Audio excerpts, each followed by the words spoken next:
Bonjour. Aujourd'hui, nous allons parler de nourriture et de repos. C'est peut-être juste ce qu'il faut dans cette heure de l'après-midi. Je vais essayer donc, dans un premier temps, d'analyser cette histoire de la découverte de la manne et qui est liée en fait à l'institution du sabbat.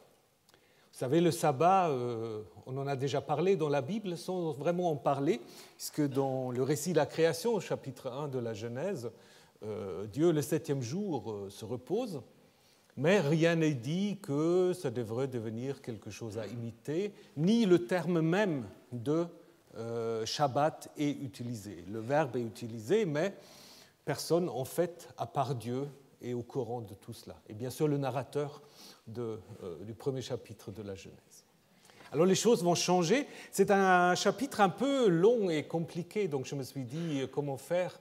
Si je vous lis tout le chapitre, vous aurez déjà le repos anticipé, donc je vais essayer de le faire de sorte qu'on pourra suivre. Donc je commence quand même avec les premiers versets.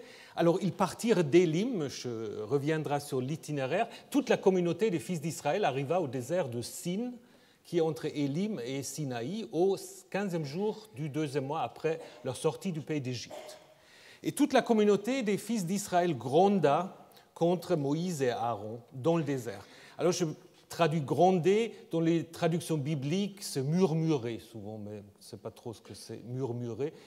C'est un verbe qui est assez limité dans la Bible, en fait, donc surtout dans les chapitres 15 à 17 de l'Exode, et puis dans les récits dits des murmures ou des révoltes dans les Nombres. Les fils d'Israël leur dirent « Ah, si nous étions morts par la main de Yahvé au pays d'Égypte, que nous étions assis près de la marmite de viande, quand nous mangions du pain à satiété. Oui, vous nous avez fait sortir vers ce désert pour faire mourir toute cette assemblée par la faim. Yahvé dit à Moïse, voici que moi je vais faire pleuvoir pour vous du pain des cieux, et le peuple sortira, ils ramasseront la ration d'un jour chaque jour, afin que je le mette à l'épreuve. Marchera-t-il, donc le peuple, dans ma loi ou non ? Au 6e jour, ils prépareront ce qu'ils auront rapporté. Il y aura le double de ce qu'ils ramasseront jour après jour. Bon, après, on a l'impression qu'on revient un peu en arrière, parce que maintenant, on a Moïse et Aaron dire à tous, ou à toute la communauté, selon la Septante, des fils d'Israël, quand viendra le soir, vous connaîtrez que Yahvé vous a fait sortir du pays d'Égypte, et quand viendra le matin, vous verrez la gloire. Il faut aussi se poser la question, qu'est-ce que c'est cette gloire ? Vous verrez la gloire de Yahvé, puisqu'il a entendu vos grondements contre Yahvé, et nous quoi ? Ça c'est littéralement. Nous sommes qui ? Oui, vous grondez contre nous. Moïse redit, Yahvé vous donnera le soir la viande à manger, du pain le matin à satiété, lorsque Yahvé aura entendu vos grondements par lesquels vous grondez contre lui, et nous qui sommes nous, donc il est un peu répétitif, ce n'est pas contre nous que vous grondez, mais contre Yahvé, ou contre Dieu dans la Septante. Moïse dit à Aaron, dit à toute la communauté des fils d'Israël, approchez-vous devant Yahvé, car il a entendu vos grondements. Et lorsqu'Aaron parla à toute la communauté des fils d'Israël, il se tournait vers le désert. En fait, il se tournait où ? Parce qu'ils sont dans le désert. Et voici que la gloire de Yahvé apparut dans la nuée. Et Yahvé parla à Moïse. Et j'ai entendu les grondements des fils d'Israël parler ainsi au crépuscule, ou entre les deux soirs. Même expression que nous avons vue l'année dernière pour la Pâque. Au crépuscule, vous mangerez la viande. Au matin, vous rassasierez de pain et vous connaîtrez que c'est moi, Yahvé, votre Dieu. Le soir arriva, les cailles montèrent, donc c'est toujours un collectif. Donc la caille, mais les cailles montèrent et couvrirent le camp. Et le matin, il y avait une couche de rosée autour du camp. La couche de rosée monta et voici que sur la surface du désert, quelque chose de fin, de craquant, quelque chose de fin comme du givre sur la terre. La Septante dit comme de la coriandre, du blanc. Et ça, il répète en fait le verset 31 où ce sera dit comme ça. Les fils d'Israël virent et ils se dirent l'un à l'autre. Qu'est-ce que c'est ? Ils ne savaient pas ce que c'était. Moïse leur dit, c'est le pain que Yahvé vous donne à manger. Ça, c'est les traductions les plus courantes. Mais vous pouvez aussi traduire, c'est de la manne. Parce que manhu, veut dire c'est de la manne. Évidemment, on peut dire, mais du coup, ils ne savaient pas ce que c'était, c'est un peu curieux. Mais ce n'est peut-être pas si curieux que ça, on y reviendra.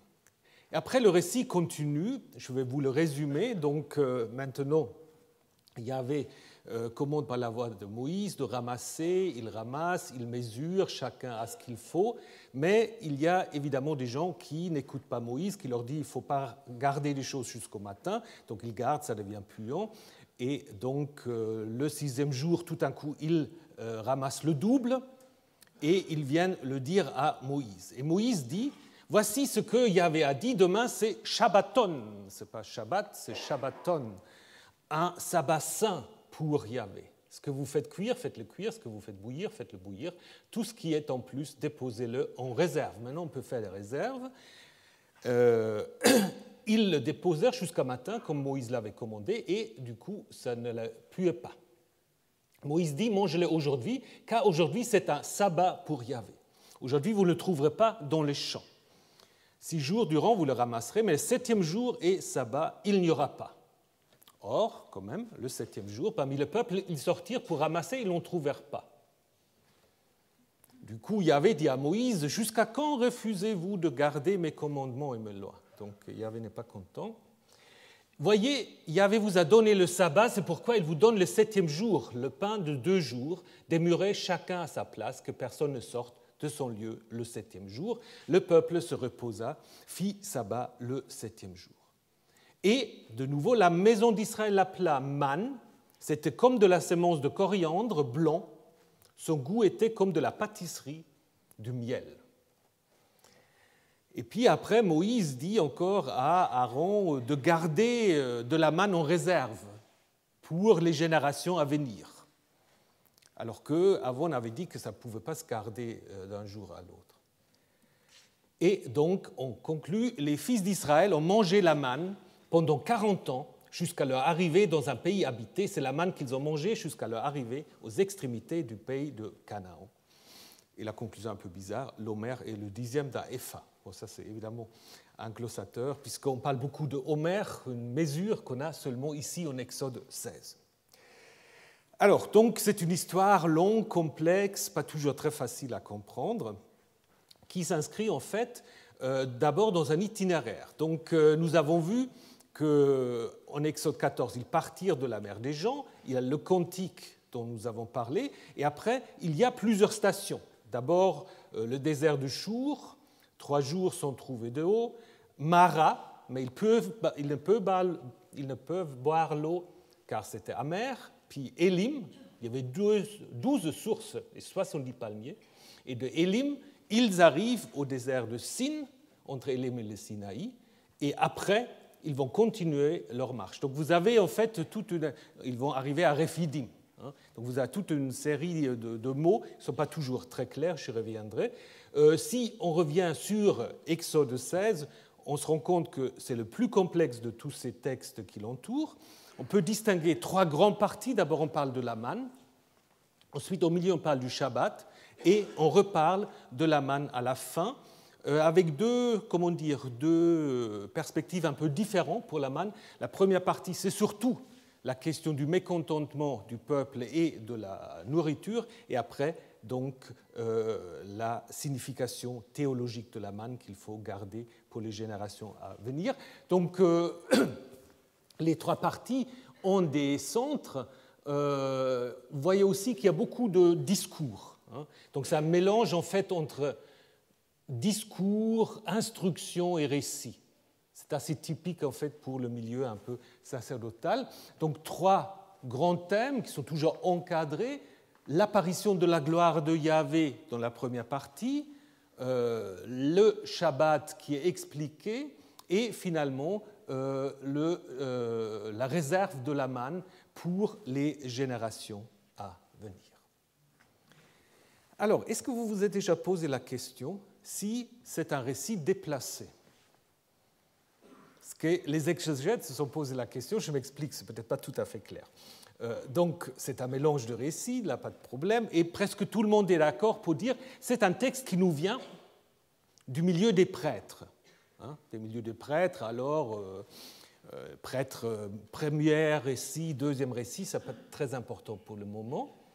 Mais ce qu'on peut observer en fait, c'est que dans ce chapitre, il y a toute une série de thèmes qui sont mentionnés pour la première fois. La gloire de Yahvé, le Shabbat, ce qu'on appelle la charte du témoignage, où en fait, devant laquelle Aaron doit déposer la manne, et aussi donc le fait que tout cela est introduit parfois assez abruptement. Du coup, les spécialistes se sont posé la question si ce texte en fait a été d'abord à une autre place. Quelqu'un l'aura pris d'ailleurs pour le mettre là où il est. Pourquoi ? Parce qu'on parle déjà de 40 ans dans le désert. Comment ils savent qu'ils doivent rester 40 ans dans le désert ? Ça, ils le savent seulement après l'histoire des espions, dans les livres des Nombres, où suite au comportement pas adéquat aux yeux de Yahvé du peuple, la première génération va rester 40 ans jusqu'à ce qu'il meure. La mention justement de cette charte de témoignage, en fait, c'est l'arche dans laquelle on met les deux tables de la loi, mais il n'existe pas encore parce qu'il sera donné que plus tard dans le Sinaï. Le fait de dire « vous vous tenez devant Yahvé », « l'ifné Yahvé », pour certains, ça veut dire que ça présuppose qu'on est dans un sanctuaire, on peut se trouver devant le Seigneur. La gloire de Yahvé, elle semble quand même liée au sanctuaire, comment elle se promène dans le désert. Parce qu'en fait, elle est d'abord au Sinaï, et ensuite elle migre dans le sanctuaire que les fils d'Israël construisent à la fin du livre de l'Exode. Et encore le sabbat, on a une magnifique prescription pour le Shabbat en chapitre 31. Donc, l'idée, par exemple de Joel Baden et puis un d'autres, que cette histoire, à l'origine, ne s'est pas trouvée là où elle est. Elle se trouvait en fait beaucoup plus, comment dire, plus tard, après l'histoire des espions. Donc après la construction du sanctuaire, etc. Mais alors pourquoi est-ce qu'elle a été déplacée ? Soit quelqu'un avait beaucoup de feuilles volantes et les a ramassées, puis il les a mal mis ensemble. Ça, on l'avait dit à l'époque pour l'évangile de Jean, mais ça n'a pas eu un succès. Remarquez, l'évangile de Jean ne brille pas non plus par une cohérence absolue, mais bon, ça c'est un autre sujet. L'idée, en fait, ici, c'est qu'à l'origine, donc, c'était le récit sacerdotal. Quand le récit sacerdotal a été combiné avec les autres documents que jadis on appelait yavistes et éloïstes, on peut les appeler non sacerdotaux, il y avait un problème, parce que du coup, Exode 16 était dans le même document que Nombre 11. Et au Nombre 11, vous pouvez le relire, au Nombre 11, en fait, on vous dit que le peuple est déjà fatigué de toute la manne qu'il doit manger. Donc on ne pouvait pas mettre Nombre 11 avant Exode 16. Pardon, Exode 16 avant Nombre 11. Voilà. Donc, du coup, alors je recommence. Donc on ne pouvait pas avoir Nombre 11 avant Exode 16. C'est comme ça. Donc du coup, quelqu'un se dit, je vais le déplacer, je vais le mettre avant Nombre 11. Et du coup, ça se trouve là où nous l'avons maintenant. Alors, est-ce que c'est une hypothèse convaincante ? Ça vous convainc ou pas ? Il y a des gens qui le croient, donc... Moi, je pense qu'il y a plusieurs problèmes avec cette hypothèse. D'abord, si c'est ce qu'on appelle les anachronismes qu'il fallait éviter, on aura toujours pu le placer après la construction du sanctuaire. Ce n'était pas nécessaire de le placer avant.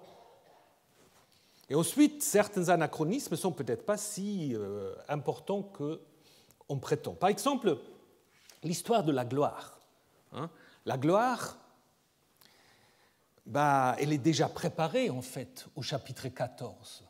Parce que lorsque les Israélites passent à travers de la mer, Yahvé dit « Les Égyptiens connaîtront que je suis Yahvé lorsque sera manifestée ma gloire, lorsque je me serai glorifié », avec la même racine en hébreu.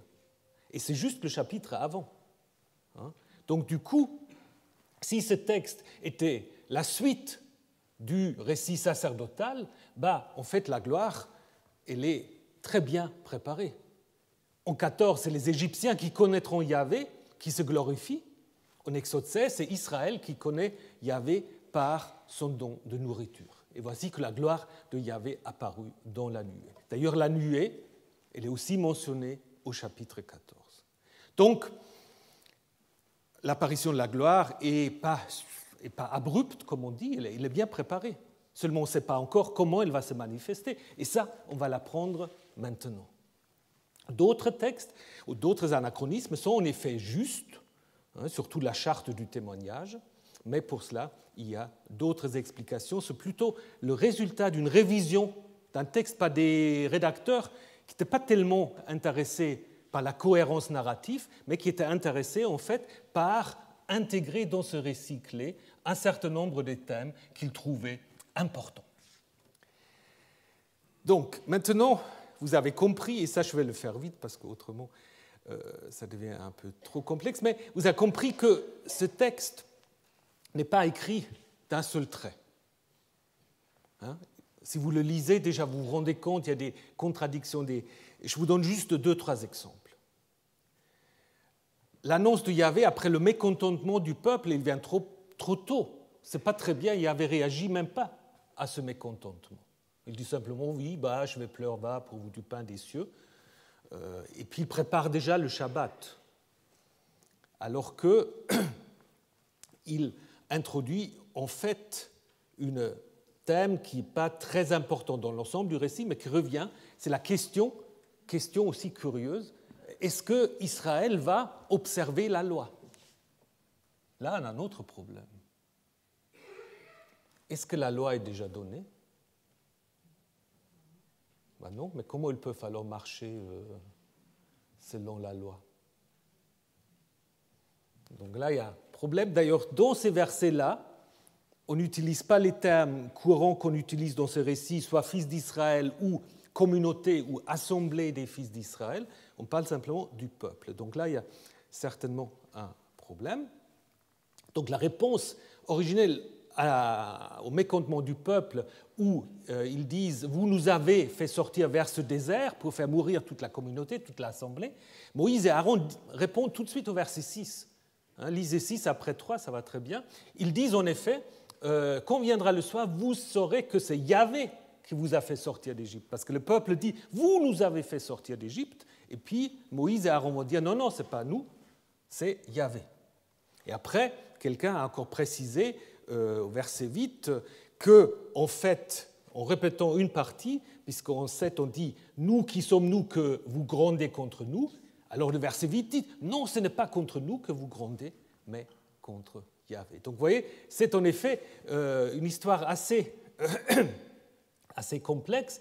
On peut observer d'autres particularités. Par exemple, d'abord, ils doivent ramasser et donc prendre chaque jour ce qu'il faut. Et tout d'un coup, il y a des gens qui gardent jusqu'au matin, et Moïse se met en colère, sans que cette colère est précisée. Donc vous pouvez relire tout de suite après 18-21, et vous arrivez de nouveau à un texte tout à fait cohérent. Donc, de même, la question de jusqu'à quand refuserez-vous de garder mes commandements et mes lois, ça pose de nouveau un problème de cohérence, puisque là, c'est Yahvé qui parle à la première personne, et puis au verset 29, on parle de Yahvé à la troisième, et c'est présenté comme un seul discours. Donc, vous avez là de nouveau des interventions rédactionnelles. Vous pouvez de nouveau faire le test, mais je ne veux pas aller dans les détails. Idem pour la fin, où tout d'un coup, en fait, on imagine que la manne est quelque chose qui peut se garder comme une sorte de relique. Je ne sais pas s'il y a des églises où elle la manne comme relique. Mais l'idée, c'est ça, en fait. L'idée, c'est de le mettre dans une sorte de vase et de le placer devant l'arche avec les tables de la loi pour que les générations puissent s'y souvenir. C'est certainement un ajout. De même que le verset 35 qui dit « Ils en ont mangé jusqu'à ce qu'ils soient arrivés dans le pays », puisque c'est justement Josué 5, on dit « La manne s'arrêtait à ce moment-là ». Donc là, c'est une rédaction qui a en vue en fait l'ensemble du Pentateuque. Voilà, la partie la plus dure est terminée. Je résume et après on va passer à des choses plus intéressantes. Donc d'abord un texte sacerdotal, qui était la suite directe de la version sacerdotale de la traversée, des rédactions qu'on peut appeler deutéronomisantes, qui introduisent la question de la loi, alors que cette loi, on ne sait pas encore trop comment elle va trouver sa place ici. Une rédaction qui a en vue l'Hexateuque, donc qui veut que le livre de Josué fasse partie de la Torah, puisqu'elle fait durer la manne jusqu'au chapitre 5 du livre de Josué, et ensuite une sorte de rédaction qui est intéressée à des reliques, là, cette histoire de mémorial, et d'autres révisions midrashiques, par exemple de dire que ce qu'on garde pour le lendemain, ça fait déjà un peu le midrash, comment on fait manger la nourriture du Shabbat, il faut la préparer la veille. Donc toutes sortes de choses. Et même cette histoire du Homer, c'est peut-être aussi une retouche parce qu'on ne sait pas ce que c'est cet Homer.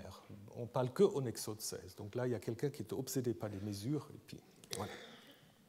Donc on peut imaginer que peut-être P a repris, l'auteur sacerdotal a repris un récit plus ancien, mais c'est difficile de le reconstruire. Certains l'ont fait, je vous montre juste, M. Levin a reconstruit un récit plus ancien avec l'idée qu'en effet, il y a des textes qui font allusion à la manne et qui sont plus anciens peut-être que le texte sacerdotal. Donc il y a peut-être une tradition plus ancienne sur la manne, mais c'est très difficile de le reconstruire dans le détail. Dans l'emblée, ce texte fait tout à fait partie de ce qu'on peut appeler l'œuvre sacerdotale, puisqu'il interagit avec des grands textes qui sont très importants pour les auteurs sacerdotaux. Qu'est-ce qui est important pour les auteurs sacerdotaux? C'est quoi? C'est le récit de la création avec le 7e jour. C'est la vocation de Moïse, où ils doivent connaître que c'est Yahvé, vous vous souvenez, ça on l'a vu l'année dernière. Et puis c'est surtout aussi le récit de la Pâque, vous vous souvenez. Et en fait, notre texte va interagir avec ces trois grands textes. Je vous ai mis là en parallèle ce que Exode 16 partage avec le récit de l'institution de la Pâque. Déjà cette expression un peu bizarre, entre les deux soirs, on traduit toujours par au crépuscule, peut-être il y a une autre explication, mais c'est très rare, on les trouve dans les deux textes. Après, l'idée que chacun mangera ce que sa bouche peut manger, on le trouve aussi dans les deux cas. L'idée qu'il faut mettre quelque chose en réserve, alors l'agneau pascal jusqu'au 14e jour, ou le 6e jour pour le 7e. Et puis, il y a chaque fois quelque chose le 7e jour, convocation sacrée et Shabbat. Donc là, c'est clair que les deux textes, ils sont en interaction.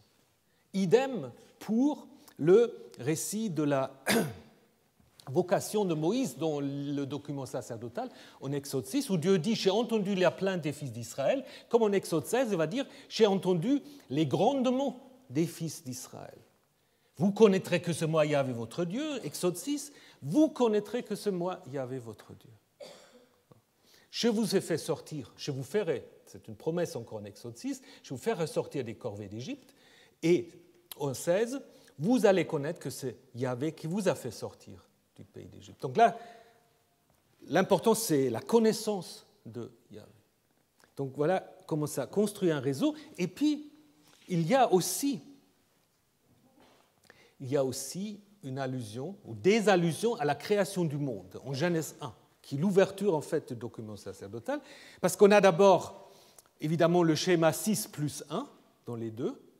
On a cet comptage soir-matin pour compter les jours. On commence par le soir et puis ça va jusqu'au matin. Je vous donne à manger, dit Dieu en Genèse 1, et en Exode 16, Yahvé vous donnera à manger. Dieu se reposa le septième jour et le peuple se reposa le septième jour. Le septième jour, il est sanctifié par Dieu et en 23, on utilise la même racine, kadosh, Shabbat de sainteté. Voilà, saint sabbat. Donc, je pense que c'est assez clair que nous sommes donc en présence d'un récit sacerdotal. Il fait partie de paix. Il fait partie de paix qui est aussi à l'origine en fait d'un itinéraire qui a beaucoup occupé les géographes, mais avec peu de succès. Par exemple, le désert de Sin. Vous trouvez des cartes avec le désert de Sin, mais c'est Sinaï, c'est rien d'autre. On n'a pas d'autre nom.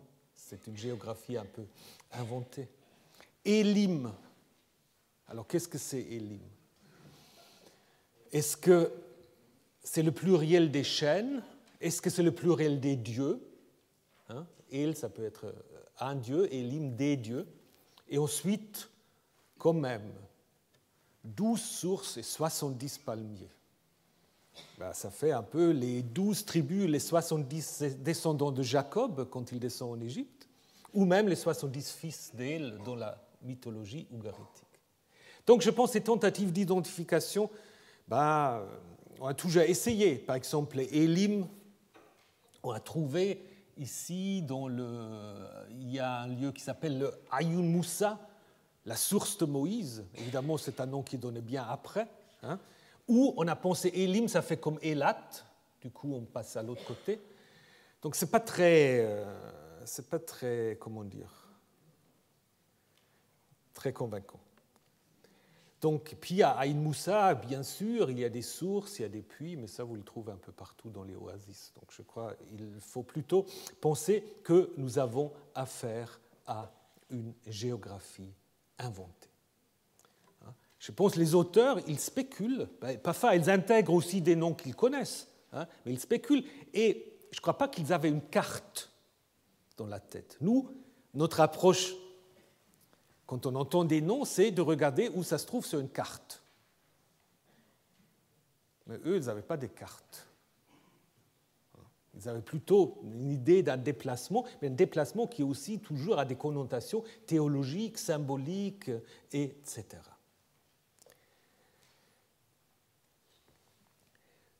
Donc, regardons maintenant la question de la gloire de Moïse. Donc, nous avons vu que le peuple, qui est désigné comme une assemblée, un kahal, rend Moïse et Aaron responsables de la sortie d'Égypte sans mentionner Yahvé. Mais ce qui est intéressant quand même, ici, contrairement à ce qui va se passer dans le livre des Nombres, Yahvé ne va pas tout de suite se mettre en colère. C'est beaucoup plus tard quand cette histoire avec la loi. Ça, on va y revenir. D'abord, ça ne provoque pas la colère de Yahvé. Idem pour Moïse et Aaron qui disent simplement ce n'est pas nous, c'est Yahvé. Et vous allez voir la gloire de Yahvé. Et la gloire de Yahvé, elle arrive.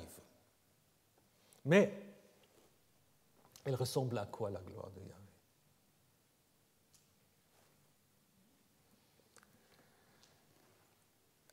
D'abord, on peut commencer avec le terme. C'est un concept important pour P, pour l'auteur sacerdotal.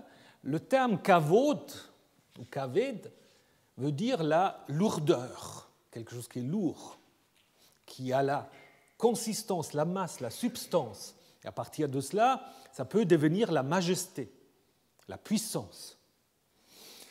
Et nous, on traduit souvent par gloire à cause de la Septante, parce que c'est la Septante qui a traduit kavod par doxa. Peut-être autrement, on aura traduit par autre chose, par la puissance. Mais bon, la gloire, c'est un peu, comment dire, c'est un peu installé comme traduction, on ne va pas les discuter. Par contre, ce qui est important, c'est, et je pense qu'il y a certains parmi vous qui suivent aussi le cours du professeur Charpin, il y a un concept parallèle en Mésopotamie. Et ce concept s'appelle, chez les Akkadiens, Mélamou. Mélamou, c'est une sorte de brillance brillance qui inspire en même temps la crainte. C'est très difficile à traduire. Et on peut se vêtir en fait de kavod comme on peut se vêtir de mélamou, c'est surtout les rois. Alors, quand on dit « je me vêtis de kavod », parfois on a l'impression que kavod, c'est peut-être juste la couronne ou la tiare qu'on a sur la tête et qui souvent représente des cornes ou d'autres symboles de puissance. Ça, c'est pour les rois qui représentent les dieux. Donc, on peut en effet dire que des dieux en Mésopotamie sont entourés de mélamou, comme d'ailleurs les rois également. Alors, on a des représentations en Mésopotamie de ce que c'est le mélamou, c'est ça. Ça, c'est mélamou. Donc là, vous avez la déesse Ishtar qui est en face d'un roi qui a un geste de prière, et elle est, qu'est-ce que c'est, une sorte de... Oui, c'est une nuée en feu ou c'est du feu entouré d'une nuée, on ne sait pas exactement. Dans la Bible, c'est quelque chose comme ça. Et dans la Bible, il y a un seul qui peut entrer à l'intérieur de ce kavod, c'est évidemment Moïse.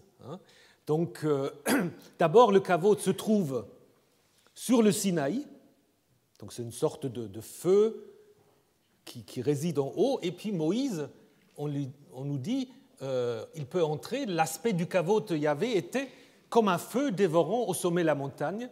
Moïse pénétra à l'intérieur de la nuée et monta dans la montagne. Et après, quand les Israélites ont construit le sanctuaire, le kavod va se déplacer et il va remplir la demeure. Et là, on va dire personne ne peut entrer. Toute la demeure, toute la tente est remplie de ce kavod, même Moïse ne peut pas entrer. Et c'est seulement lorsque les prêtres sont consacrés, les premiers prêtres, Aaron et ses fils, sont consacrés par Moïse, que tout à coup, il y a quelque chose qui se passe, et c'est assez unique, c'est Moïse et Aaron entrent dans la tente de la rencontre, et alors, le kavod de Yahvé apparaît à tout le peuple. Il ne peut pas entrer à l'intérieur, mais il apparaît à tout le peuple, un peu comme en Exode 16, un peu l'équivalent. Un feu sorti devant Yahvé et dévora sur l'autel l'holocauste et les sacrifices. Donc, pour paix, il y a cette idée que Yahvé se manifeste dans une sorte de nuée en feu. À l'origine, l'idée, c'est probablement que c'est la présence de Yahvé dans le sanctuaire, comme on le trouve dans ce psaume. Yahvé, j'aime la maison où tu résides et le lieu où demeure ton kavod, ta gloire. Donc la résidence de Yahvé dans le sanctuaire est équivalent au kavod qui est demeure. Idem dans le livre d'Ézéchiel qui a cette vision du temple.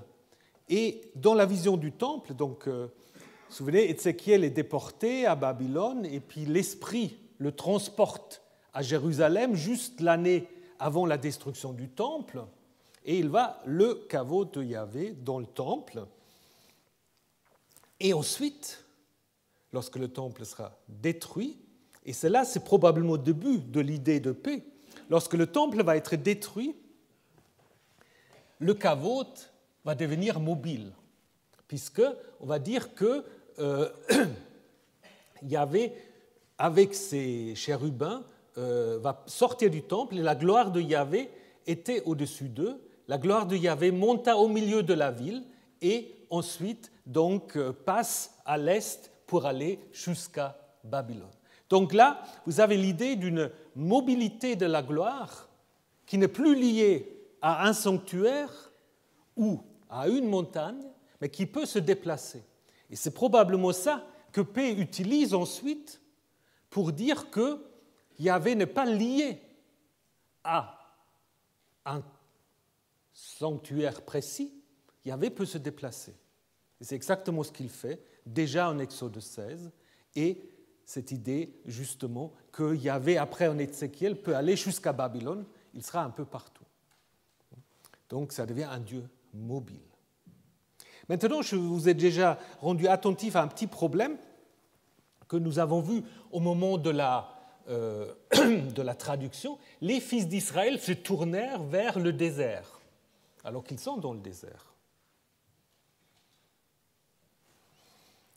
Donc, voilà, les exégètes sont toujours des êtres très créatifs. Ils ont dit, mais peut-être il faut changer Midbar, qui veut dire désert, en Mishkan. Mishkan, c'est demeure. Donc, il se tourne vers la demeure, mais la demeure n'est pas encore construite. Donc, il faut de nouveau dire que le texte a été déplacé. Ou Mikdash, idem, le sanctuaire. Est-ce que ça résout le problème? Je ne suis pas tout à fait sûr. Alors, s'il faut lire désert, si on garde le texte hébreu, qu'est-ce qu'il faut imaginer? Que ce n'est pas n'importe quel désert. C'est un désert spécifique. Et lequel? Pour ceux qui étaient là l'année dernière, vous vous souvenez peut-être. Parce que Moïse, quand il négocie avec Pharaon, il dit « Laisse-nous faire 3 journées de marche dans le désert pour rencontrer, disons, pour offrir des sacrifices à Yahvé, notre Dieu. »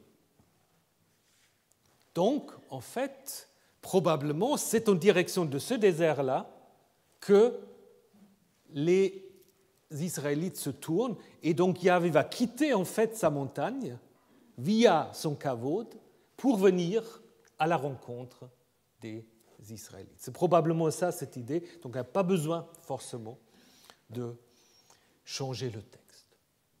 Alors, venons-en à la nourriture, l'écaille. Il y a 2 choses. Souvent on dit que c'est un texte sur la manne et sur le Shabbat, ce qui est vrai, mais on parle aussi d'écailles, bien qu'ils ne sont pas, comment dire, sont pas très, très accentués dans le récit. Alors ce qui est étonnant, parce qu'en fait le peuple se plaint de ne pas avoir de pain et de viande. Il parle des marmites d'Égypte, ce qui est d'ailleurs curieux. Pas l'impression que des corvéables sont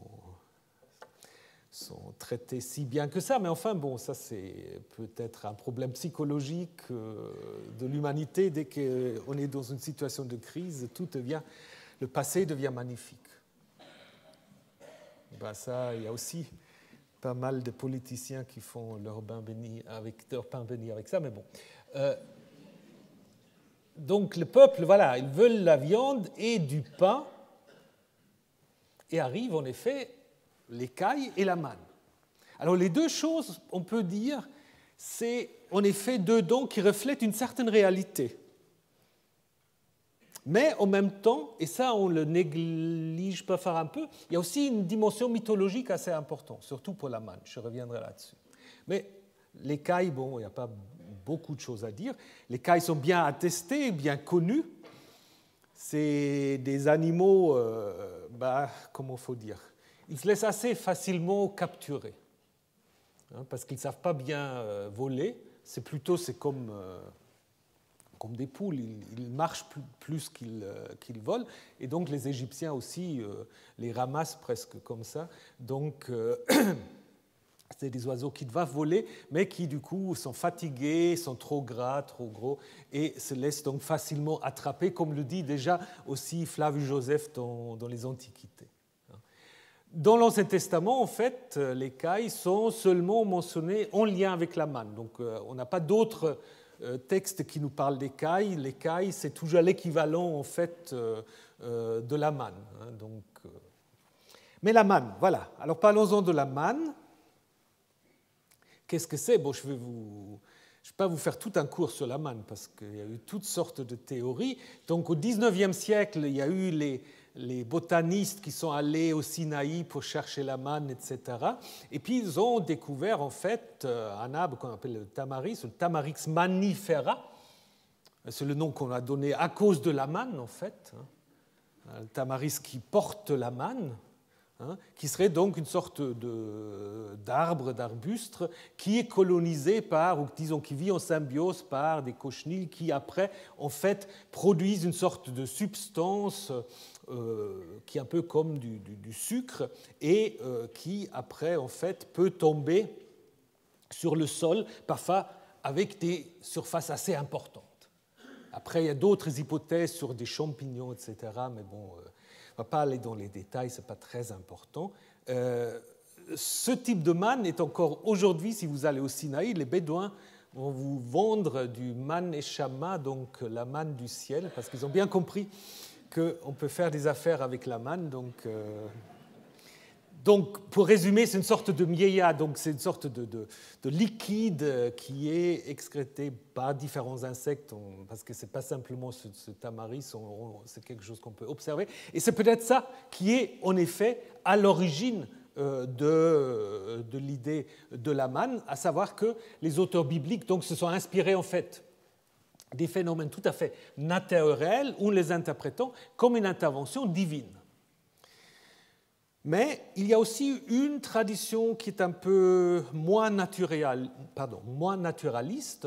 Ça se trouve dans le psaume 78, où on rappelle l'histoire du désert, et on dit que Dieu fit pleuvoir la manne, il leur donna le blé des cieux, chacun mangea le pain des forts, le pain des héros. Donc là, on a l'impression que c'est plutôt une sorte de nourriture des dieux, hein, un peu comme l'ambroisie dans la mythologie grecque, ou encore chez Hérodote qui parle des Hyperboréens, hein, qui sont tout au nord, et les Éthiopiens qui sont tout au sud, et qui eux aussi ont des nourritures tout à fait particulières. Donc les Hyperboréens, on nous dit qu'ils mangent à la table du soleil. Donc cette idée en fait d'une sorte de nourriture céleste qui est donné à certains privilégiés. Et ça, c'est en effet certainement un autre aspect de la manne qu'il faut souligner, qu'on va retrouver d'une certaine manière, surtout aussi après dans la tradition chrétienne, hein, lorsque Jésus se présente lui-même comme pain du ciel dans l'évangile de Jean, on a plutôt la filière mythologique, hein, ou encore dans l'Apocalypse de Jean, où elle a la manne cachée, qui est aussi une manne qui est cachée du ciel. Philon va aussi reprendre un peu cela. Et ce qui est surtout intéressant, c'est qu'au Moyen-Âge, il y a un débat entre deux savants juifs, Ibn Esra et Isaac Ben Mayer. Les deux, en fait, s'affrontent sur savoir ce que c'est la manne. Alors, le premier dit que la manne est en effet un don divin surnaturel, alors que l'autre dit ben non, ça n'a rien de surnaturel, c'est ce qu'on trouve tous les jours dans le désert. Le miracle, c'est simplement qu'il y en avait assez pour tout le monde. Et donc, en fait, cette discussion montre d'une certaine manière que les textes bibliques, selon les textes que vous allez consulter, ils mettre l'accent soit sur l'un, soit sur l'autre aspect. Donc, je pense qu'il faut aussi un peu réhabiliter le côté mythologique et pas simplement. Nous, on aime bien les explications rationalistes. Mais les explications rationalistes, parfois, en fait, ne sont pas très, très adéquats. Mais du coup, aussi, on peut comprendre ce fameux manhu dont je vous ai parlé lorsqu'on a fait la traduction. Manhu, parce que normalement, on traduit toujours « qu'est-ce que c'est », mais qu'est-ce que c'est en hébreu, ce sera normalement « mahu » ou « mazé » plutôt. Et « man », c'est le même mot que « man ». Manhu, donc si on traduit littéralement, c'est de la manne. Donc d'une certaine manière, on peut dire qu'elle était un peu déçue, elle dit « oui, c'est de la manne ». Et ce qu'ils ne savaient pas, c'est que c'est en fait le pain du ciel avec lequel ils vont pouvoir se nourrir. Donc du coup, ça donne un peu un autre aspect à ce texte, à ce verset, qui souvent traduit toujours comme une question. Alors, le Shabbat. Qu'est-ce qu'on sait du Shabbat ? C'est grâce au Shabbat que nous avons les semaines de 7 jours, par exemple. Non, c'est vrai. Autrement, je ne sais pas, on sera peut-être encore dans un temps lunaire. Je sais pas. Alors, donc, le mot vient sans doute de l'acadien, shapatum, qui désigne d'abord le jour de la pleine lune. Le jour de la pleine lune, pas de la nouvelle lune, de la pleine lune. Et comme on le dit dans l'épopée Enuma Elish que vous connaissez, le récit de la création, où on dit le Shaphatum sera le milieu du mois. Donc apparemment, le milieu du mois était marqué, la pleine lune était marquée comme la nouvelle lune.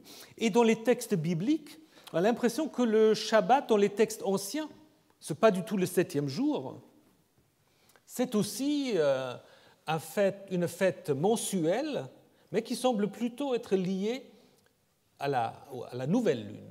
À la nouvelle lune, donc si vous lisez les textes que je vous ai mis là, 2 Rois 24, 23, Amos, Osée, etc.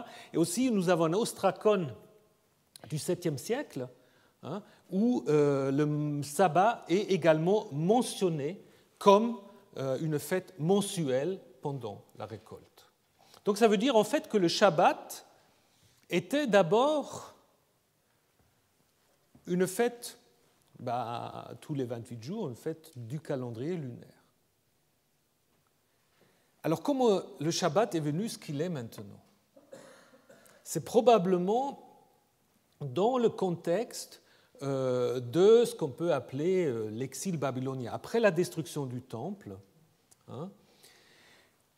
on a en fait du Shabbat le 7e jour. Et ça commence, comme je vous l'ai déjà dit, dans le récit de la création, parce que Dieu se repose le 7e jour. Et si vous comparez le récit de la création avec les récits de la création, par exemple, de Enuma Elish, ou aussi Baal qui se bat contre la mer, contre Yam, normalement, ces dieux-là, lorsqu'ils ont achevé leur acte créateur, ils reçoivent quoi? Ils reçoivent un temple, un sanctuaire. Et en Genèse 1, à la place du sanctuaire, ou à la place de l'espace sacré, on va mettre un temps sacré. Donc le temple va être remplacé d'une certaine manière par le Shabbat, ce qui en fait correspond à la situation du judaïsme naissant, qui se trouve dans une situation de diaspora. Quand vous êtes à Babylone, quand vous êtes en Égypte ou encore ailleurs, vous ne pouvez pas aller tout le temps au temple de Jérusalem. Donc du coup, le Shabbat, qui devient après le jour de la lecture de la Torah, va d'une certaine manière remplacer le culte sacrificiel au temple. Et donc l'idée du Shabbat est peut-être venue aux auteurs sacerdotaux simplement par un phénomène qui est bien connu en Assyrie, c'est l'idée des jours néfastes. Les jours néfastes, surtout dans les hémérologies, c'est surtout les jours 7, 14, 19, ça ne marche pas tout à fait, mais 7, 14, 21, 28. Ça, c'est les jours où il faut, si on peut, rien faire. Il ne faut pas sortir de chez soi, parce que les dieux peuvent être totalement imprévisibles. Donc il y a déjà l'idée que, en fait, c'est des jours dangereux pour les néo-assyriens, mais il y a déjà cette idée, reste chez toi, fais rien. Parce que si tu fais quelque chose, ça peut avoir des conséquences néfastes. Et donc, en fait, probablement, c'est cette idée-là qui est reprise et modifiée par les auteurs sacerdotaux. Donc, qui, du coup, nous donne, en quelque sorte, la semaine, un rythme selon lequel presque l'ensemble du monde vit selon ce rythme maintenant. Il trouve en fait son origine ici en Genèse 1 et en Exode 16. Alors il nous reste maintenant encore la question de la loi avant la loi.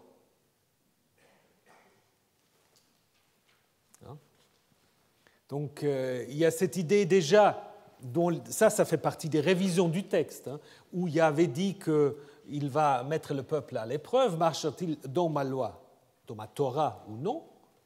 Et encore, après, quand ces gens sortent pour ramasser le 7e jour, il dit « Jusqu'à quand refuserez-vous de garder mes commandements, mes mitzvot et mes lois, mes torot ?»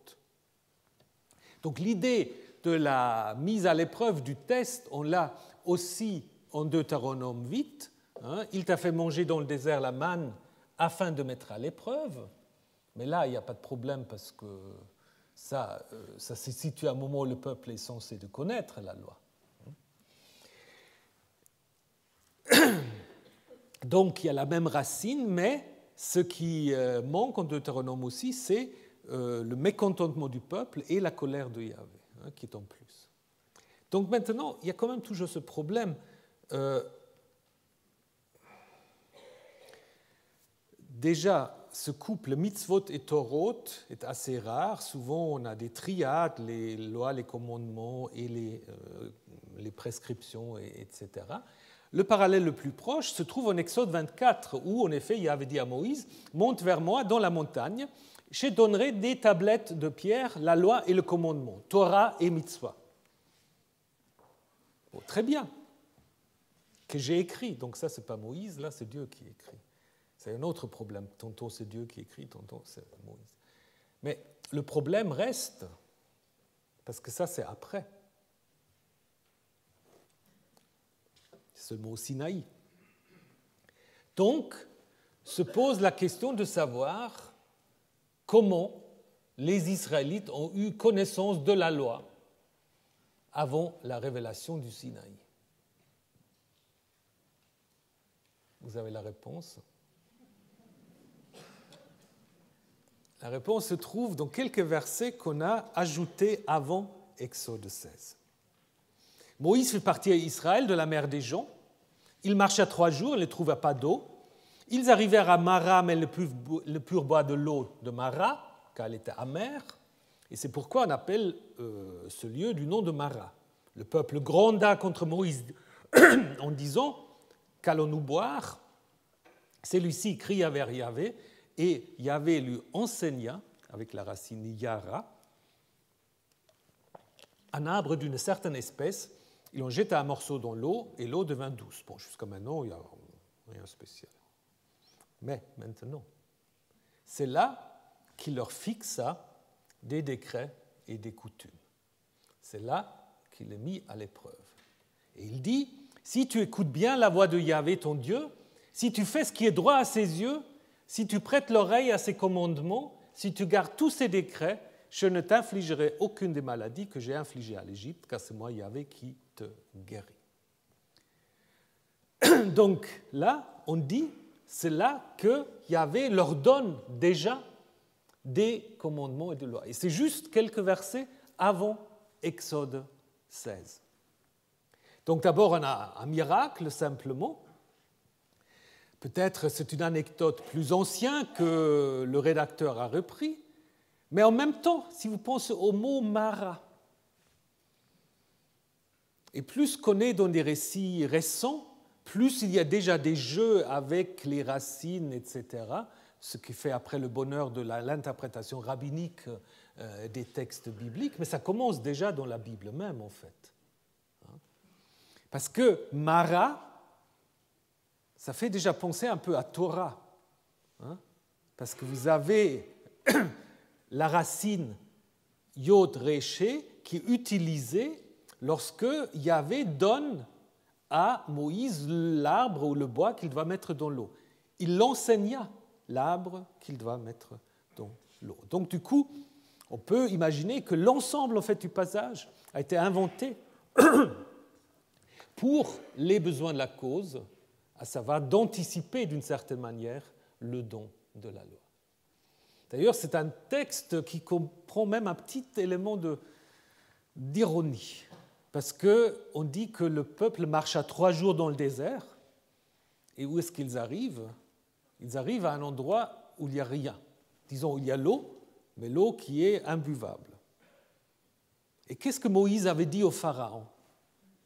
Laisse-nous marcher 3 jours dans le désert et nous allons sacrifier à Yahvé notre Dieu. Donc, au lieu de trouver Yahvé dans le désert, ils trouvent l'eau imbuvable. Mais ils vont quand même trouver Yahvé, puisque Yahvé d'abord va donner à Moïse le moyen de transformer l'eau, et après, ce qui va, comment dire, se concrétiser dans le Sinaï, mais c'est déjà là. Après 3 jours, ils reçoivent déjà la loi et les commandements.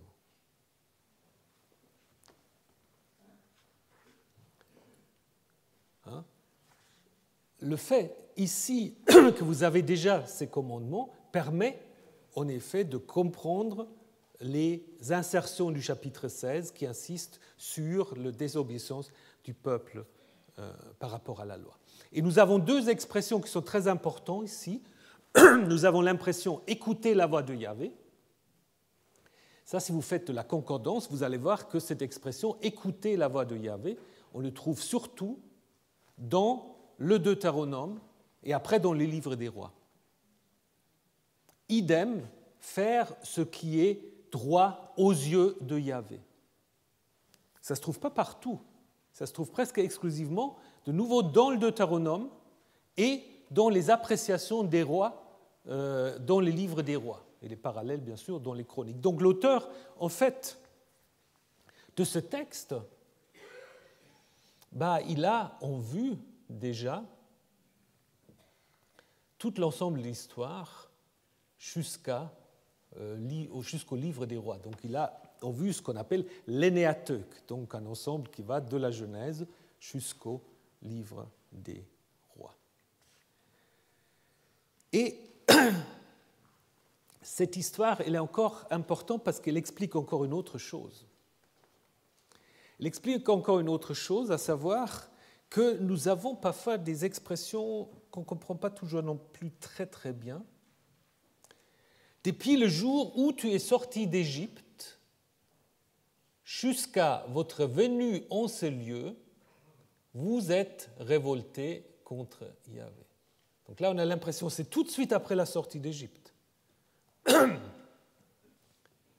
Alors que, en Exode 16, on a l'impression que ça commence dans le désert, puis ils ne sont pas encore vraiment révoltés, c'est encore plus tard dans les livres des Nombres. Ici, on a depuis le jour où tu es sorti d'Égypte jusqu'à votre venue en ce lieu. Donc ça, c'est dans le Deutéronome, on dit ça. Et ce qui est intéressant ici, c'est que le mot pour révolter, c'est Mara, Mem Resh He, comme le nom de la source. Donc la source s'appelle peut-être pas simplement amer, la source s'appelle peut-être aussi révolte. Et donc du coup, vous voyez, ce texte, c'est déjà, d'une certaine manière, une sorte de travail midrashique, comme on va le trouver beaucoup plus tard, après dans les Targum et puis dans la Mishnah, etc. Mais ça commence ici. C'est un petit texte qui a été écrit pour répondre à un certain nombre d'interrogations qu'on pouvait se faire par rapport à Exode 16, par rapport à ce texte du Deutéronome. Donc l'insistance sur le don de la loi avant le Sinaï, c'est le premier midrash, en fait, si vous voulez. Il sert à préparer Exode 16, qui est devenu, suite à ces retouches, un texte où le peuple est présenté comme étant désobéissant à la loi. Donc il fallait quand même expliquer pourquoi ils peuvent être désobéissants à la loi alors que la loi n'est pas encore donnée. Donc on va l'anticiper. On va aussi expliquer un texte comme Deutéronome 9, disons dès le début vous avez été rebelles, et on va prendre la même racine pour nommer ces eaux qui sont imbuvables, d'abord. Et avant de terminer, il y a encore cette histoire un peu curieuse sur Yahvé qui ne fera tomber aucune des maladies d'Égypte sur les Israélites. Alors, qu'est-ce que c'est les maladies d'Égypte? Ils sont mentionnés encore 2 fois dans le Deutéronome. Alors, souvent, on dit que c'est les allusions aux plaies d'Égypte. Mais pourquoi on ne dit pas plaies? Pourquoi on dit maladie? Ou est-ce que là aussi, comme c'est un texte quand même assez récent, peut-être un des derniers même qu'on a intégré dans la Torah, est-ce qu'on n'a pas là une autre tradition de l'Égypte comme étant un lieu où se trouvent des maladies dangereuses? Parce que si vous regardez les premiers discours anti-judéens qui vont circuler en Égypte vers le IVe siècle, on a toujours cette idée que Moïse était en fait le chef d'une bande de lépreux qui était en fait, oui, on ne sait pas exactement quelle maladie, mais Moïse, en fait, un impur qui guidait les impurs. Donc peut-être cette idée est aussi reprise ici, en disant, mais ces maladies d'Égypte, c'est pour les Égyptiens et pas pour vous. Et Yahvé est ici présenté encore comme un Dieu guérisseur. Je suis Yahvé qui te guérit, donc Ani Yahvé Rofercha. Donc Rophé, guérisseur, c'est en effet un terme qui est déjà utilisé à Ugarit pour le dieu El, parce qu'on a El Rophé, disons El Rapiou, El guérisseur. Et El Rophé est repris aussi dans un autre texte, au nombre 12, lorsque, et comme par hasard, lorsque Myriam est atteinte de la lèpre, Moïse va intercéder et en appelant Yahvé El guérit là. Donc là, nous avons cette tradition du Dieu guerrier, non, pardon, pas guerrier, guérisseur, on est à la fin du cours. Dieu guérisseur, qu'on trouve aussi au nombre 12. Tradition donc, en effet, ancienne, mais une tradition qui va se poursuivre tout au long. Donc, il y a parfois quand même ces longues durées. Ce terme de El Rophé, il va perdurer en fait jusqu'à l'époque hellénistique, puisque dans le livre de Tobie, qui ne se trouve pas dans le canon massorétique, mais dans le canon catholique, chrétien, vous avez un ange qui s'appelle Raphaël. Et Raphaël, c'est El Rophé, c'est rien d'autre. Donc, il y a quand même une longue durée dans les traditions bibliques. Voilà, la longue durée, je pense qu'on va s'arrêter. Je voulais encore aujourd'hui vous parler de la suite des Amalécites qui vont devenir les premiers ennemis. Donc, il faut que je condense cela la semaine prochaine avec la rencontre d'abord à la montagne de Dieu et ensuite au Sinaï. Voilà, en attendant, je vous souhaite une bonne semaine.